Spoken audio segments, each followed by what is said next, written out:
اور اگر ہم لڑائی ختم کرنے میں کامیاب ہوتے ہیں، پاکستان کے اندر ہوتی ہے، تو اس میں پاکستان کو عزت ملے گی، پاکستان کو فائدہ ہوگا، دنیا پاکستان کو خارجی طور پہ ایک الگ نظر سے دیکھے گی، تو ہمیں پاکستان کو کم سے کم یہ فائدہ ہوگا۔ داخلی معاملات کیا ہے، ہمارا پٹرول بہت مہنگا ہو گیا، یہ اگر جنگ لگے گی اور مہنگا ہوگا، ہم اور پس جائیں گے، پہلے ہی بہت غریب ہیں۔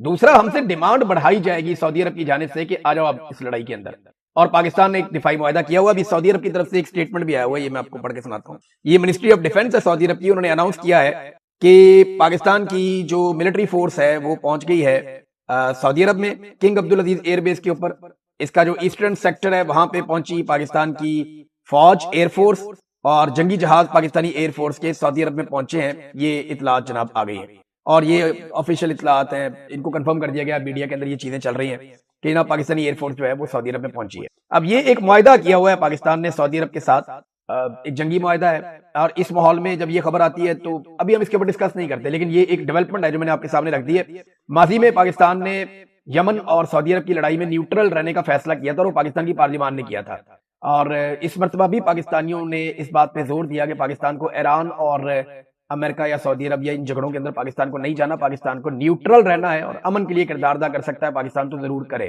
لیکن پاکستان کے عوامی نمائندوں سے مشاورت کے بغیر ایک دفاعی معاہدہ سعودی عرب سے کیا گیا۔ آج تک ہم نہیں جانتے کہ دفاعی معاہدہ کیا ہے، اس میں کیا لکھا ہے، یہ پبلک کیا جانا چاہیے۔ کوئی ڈیمانڈ بھی نہیں کیا، نہ اپوزیشن نے ڈیمانڈ کیا، نہ کسی نے بتایا کہ دفاعی معاہدہ آپ ہمارے سامنے رکھیں یا ہمیں بتائیں کہ اس دفاعی معاہدے کے اندر کیا لکھا ہے، تو کسی نے ڈیمانڈ بھی نہیں کیا، کسی نے دکھایا بھی نہیں۔ بہرحال اس دفاعی معاہدے کے تحت کنگ عبدالعزیز ایئر بیس کے اوپر پاکستانی ایئر فورس کے جنگی طیارے پہنچے ہیں، اور پاکستان اپنی ڈپلائمنٹ وہاں پہ کر رہا ہے۔ اس کے علاوہ ہمیں ایک اور چیز یاد رکھنی چاہیے کہ مذاکرات کا ماحول تو ایک طرف چل رہا ہے، پوری کوشش کی جا رہی ہے جنگ بندی کی، ڈونلڈ ٹرمپ نے کہا کہ وہ بڑا پر امید بھی ہے، لیکن اس کے باوجود اس وقت خلیجی ممالک میں امریکہ اپنی فوجی طاقت کو بڑھا رہا ہے، لگاتار امریکی طیارے، امریکی ہتھیار، امریکی مرینز وہ اس ریجن میں پہنچ رہے ہیں، بلکہ اب خالی امریکنز نہیں آ رہے، وہ اپنے اتحادیوں کو بھی قائل کر رہے ہیں کہ جنگ بندی ہو چکی ہے، اب وہاں پہ چلو اور چل کے جنگ بندی کے معاملات کو سنبھالو۔ تو اب اگر دوبارہ خدا نخواستہ لڑائی ہوتی ہے تو اس میں ایران کے لیے زیادہ بڑے چیلنجز ہوں گے، اور زیادہ بڑی فورس اس خطے میں جمع ہو چکی ہوگی، تو ایران کو نا تھوڑی فلیکسیبلٹی پیدا کرنی پڑے گی، اور کچھ امریکنز کو بھی کچھ چیزوں کے اوپر فلیکسیبلٹی پیدا کرنی پڑے گی۔ اسرائیل کو کنٹرول کرنا یہاں پہ میں ایک مرتبہ پھر کہوں گا کہ وہ بہت ضروری ہے، وہ بہت زیادہ ضروری ہے کہ اسرائیل جو ہے وہ اب جنگ بندی کے اوپر کاربند رہے، نہ صرف ایران کے ساتھ بلکہ جو لبنان کے ساتھ جنگ بندی کے اوپر زور دیا جا رہا ہے اس کو بھی عملی جامہ پہنایا جائے۔ پاکستان تحریک انصاف نے ایک بڑا شاندار سٹیٹمنٹ دیا، یہ سٹیٹمنٹ میں آپ کے سامنے رکھتا ہوں۔ پاکستان تحریک انصاف اسلام آباد میں جاری امریکہ اور ایران کے درمیان مذاکرات کی کامیابی کے لیے دلی دعاگو ہے۔ ہم پر امید ہیں کہ یہ اہم مشاورت مثبت اور باہمی طور پر مفید نتائج کی حامل ثابت ہوں گی، جو نہ صرف امت مسلمہ کے اجتماعی مفاد کو آگے بڑھائیں گی بلکہ پاکستان کے اسٹریٹجک مفادات کو بھی مضبوط کریں گی، اور پورے خطے میں امن، استحکام اور خوشحالی کے فروغ کا باعث بنے گی۔ اللہ تعالیٰ سے دعا ہے کہ وہ ان کوششوں کو اپنی رحمتوں سے نوازے، متعلقہ فریقین کو دانائی اور درست رہنمائی عطا فرمائے، اور ایسے نتیجہ خیز فیصلوں کی راہ ہموار کرے جو سب کے لیے خیر اور بھلائی کا سبب بنے۔ مرکزی میڈیا ڈپارٹمنٹ پاکستان تحریک انصاف، اس سے مثبت سٹیٹمنٹ نہیں ہو سکتی، یعنی یہ سٹیٹمنٹ اتنا مثبت ہے کہ اس کے اندر پاکستان تحریک انصاف نے عمران خان کا نام تک نہیں لیا۔ حالانکہ تحریک انصاف کے لوگ یہ 2-3 دن سے کہہ رہے ہیں کہ یہ عمران خان کا ویژن تھا، عمران خان نے بڑی کوشش کی، اور یہ حقیقت ہے، لوگ اس کو ڈسکس بھی کر رہے ہیں کہ اگر عمران خان صاحب ایبسولوٹلی ناٹ نہ کہتے اور پاکستان اڈے دے دیتا تو آج پاکستان ثالثی کا کردار ادا کرنے کے قابل نہیں ہوتا، آج ہم ایک فریق ہوتے، لڑائی کا حصہ بن جاتے ہیں، کیونکہ دیکھیں نا جب آپ اڈے دے دیتے تو آپ کے اڈوں سے اٹیک ہوتا۔ قطر میں مذاکرات کیوں نہیں ہوئے؟ کیونکہ وہاں پہ اڈے ہیں۔ سعودی عرب میں کیوں نہیں ہوئے؟ وہاں پہ اڈے ہیں۔ عمان میں کیوں نہیں ہوئے؟ دبئی میں کیوں نہیں ہوئے؟ باقی جگہوں پہ بحرین میں کیوں نہیں ہوئے؟ یہ کسی ملک کے اندر بھی یہ مذاکرات اس لیے نہیں ہوئے کہ وہاں پہ اڈے ہیں، اور نیٹو کا رکن ہے ترکی، آپ یہ بھی جانتے ہیں، مصر کی صورتحال بھی آپ جانتے ہیں، تو پاکستان میں اگر اڈے ہوتے تو پاکستان مذاکرات کا حصہ نہ ہوتا۔ لیکن عمران خان نے ایک فیصلہ کیا تھا، ایک اچھا فیصلہ تھا، پاکستان تحریک انصاف نے بڑا پازیٹیو جیسچر دیا، بڑا شاندار جیسچر ہے، لیکن تحریک انصاف پہ زیادہ فوکس ہے۔ جو درباری ہیں یا جو نون لیگ کے لوگ ہیں یا اسٹیبلشمنٹ کے ٹاؤٹ ہیں، ان سب کا فوکس تحریک انصاف پہ ہی ہے۔ وہ تحریک انصاف کی نا مورل پولیسنگ کر رہے ہیں، وہ یہ کہہ رہے ہیں آپ ڈانس کیوں نہیں کرتے، آپ ناچ کیوں نہیں رہے، آپ گا کیوں نہیں رہے، دیکھیں آپ خوشیاں کیوں نہیں بنا رہے۔ وہ بھئی ان کو مار مار کے ان کا برکس نکال دیا، ان کے لیڈر کی بینائی ضائع ہو رہی ہے، ظلم اور جبر کی ان پہ انتہا کی ہوئی ہے، ان کی خواتین جو ہے وہ جیلوں کے اندر قید ہیں، ان کو آپ نے برباد کر کے رکھ دیا، ان کا پورا مینڈیٹ چھین لیا ہے۔ شکر کریں وہ یہ کہہ رہے ہیں جناب ہم بڑے خوش ہیں اور ہم یہ چاہتے ہیں کہ یہ کامیاب ہو، وہ آپ کو دعائیں بھی دے رہے ہیں۔ اب اس سے زیادہ وہ کیا کریں، اور وہ پاکستان کو دعا دے رہے ہیں، ایکچولی کسی پولیٹیکل پارٹی کو تو وہ نہیں دے رہے، وہ پولیٹیکلی جو ڈیفرنسز ہیں وہ رہیں گے اور وہ رہتے بھی ہیں۔ آپ کا اختلاف رائے ہو سکتا ہے، لیکن اس چیز کے اوپر پی ٹی آئی نے بڑا پازیٹیو جیسچر دیا ہے۔ لیکن وہ لوگ جو ماضی میں محمد بن سلمان کے آنے کے اوپر جمال خشوگی کے ڈی پی لگا لیتے تھے، میں ان سے پوچھنا چاہتا ہوں کہ آج جے ڈی وینس کے آنے کے اوپر یا جیرڈ کشنر کے آنے کے اوپر انہوں نے میناب اسکول کے بچوں کے ڈی پی لگائے ہیں، آیت اللہ علی خامنائی کے ڈی پی لگائے ہیں انہوں نے، یا انہوں نے اپنی ڈیبیاں چینج کی ہیں جے ڈی وینس کے آنے کے اوپر، یا کوئی احتجاج کیا کہ امریکہ نے وہ ظلم کیا تھا، یہ ظلم کیا تھا، یا وہ کیا تھا، یا ایسے کیا یا ویسے کیا؟ کوئی ایک چیز، کوئی ایک تصویر لگائی ہو تو یہ صرف پولیٹیکل مائلج حاصل کرنے کی کوشش ہوتی ہے۔ اس کے اندر دیکھیں پاکستانیت نہیں ہے۔ اگر کسی کے دماغ میں یہ بات چل رہی ہے کہ یہ پاکستان کے لیے یہ لوگ سوچ رہے ہیں، پاکستان کے ساتھ نہیں، وہ پی ٹی آئی کو گندا کرنا چاہ رہے ہیں اور کوئی بات نہیں۔